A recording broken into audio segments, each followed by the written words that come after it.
Cantieri a rischio in tutta la provincia, da Belluno alla Gordino, dal traforo del Col Cavaliere alla circonvallazione di Agordo. E sì, perché ci sono anche i due più importanti interventi per agevolare la viabilità provinciale nell'elenco delle opere che potrebbero collassare a causa del presunto crack di Veneto Strade.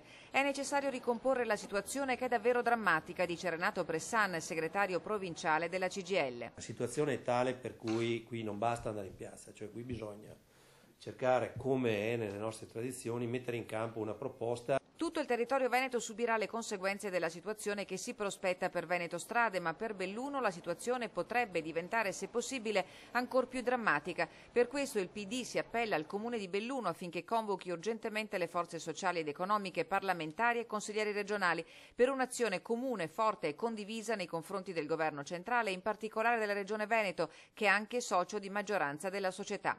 Senza il ripristino dei trasferimenti, impossibile pensare a una progettualità d'insieme, dice ancora la CGIL.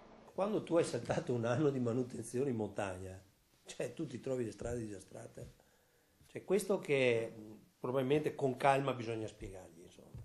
I tagli fanno paura ai quasi 200 dipendenti bellunesi di Veneto Strade. La mole del taglio è tale che non c'è nessun accordo di riorganizzazione possibile, cioè qui è solo possibile la chiusura.